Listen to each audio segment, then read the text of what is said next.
Nida is Lithuania's most prestigious and upscale seaside resort.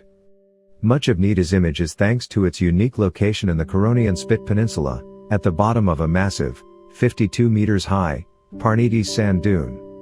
It is sandwiched between the Curonian Lagoon and the Baltic Sea. Nida is the Curonian Spit's largest town. Large has a different meaning in the Curonian Spit, though, which is nature reserve. Nida has a population of just more than 1,000 people, its shops are small, and its restaurants, typically, have just a few tables. There are no wild raves here, but there are lots of opportunities to enjoy the clean and accessible nature. For centuries before becoming a resort, Nida was a fisherman village. Pedestrianized central Nida boasts the Curonian Spit's best collection of dark red vernacular former fishermen homes. A few of them offer accommodation, some are owned by the urban rich, and one serves as a modest fisherman farmstead museum.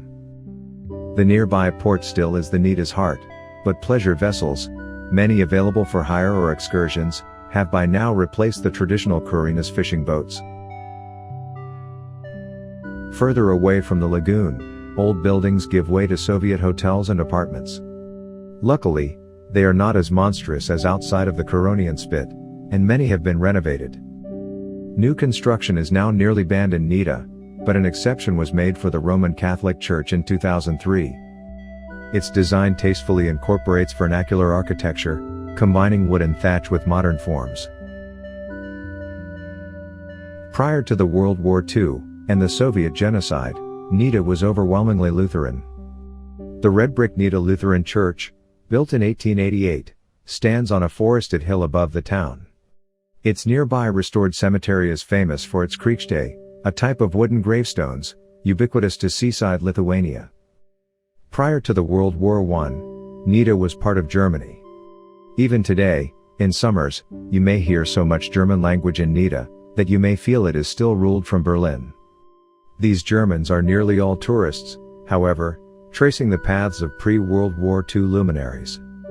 They visit the Thomas Mann House, used by the legendary German writer in the 1930s for his summer vacations.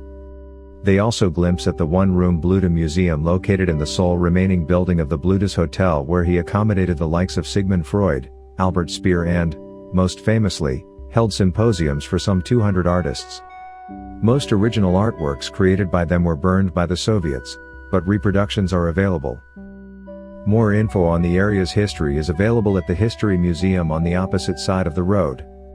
There, you will also find information about the weatherwanes and ubiquitous coats of arms like symbol of the area's villages. Here, one such weathervane crowns the municipality building in Nida. All the Nida's museums are small and meant to augment, rather than replace, sunbathing and nature loving. Holidays in Nida have two main draws. One of them is the Curonian Lagoon, which offers nice promenades to walk by, as well as many water activities and possibilities to use various vessels to go to other villages of the Curonian Spit and beyond.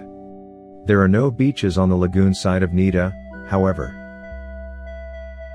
The massive Grand Beach on the Baltic Sea side of Nida more than compensates for this. This beach continues all over the Curonian Spit, and thus everyone can find remote spots even in the heights of summer. A bicycle path goes beside the beach for its entire length, offering opportunities to explore the whole Curonian Spit while staying in Nida. Indeed, the Curonian Spit has so much more to offer than just Nida, small fishermen villages turned into resorts, a seemingly endless pine forest, and, most famously, the massive deserts of primordial sand dunes. In the past centuries, these moving sand dunes have literally devoured the small villages of the Curonian Spit. These days, however, they are the main tourist attraction here. But those dunes, and the other lovely sights of the Curonian Spit, will be presented in other Lithuanian Drone Tour videos. Click the like button if you like these virtual tours over Lithuania, and we will provide even more.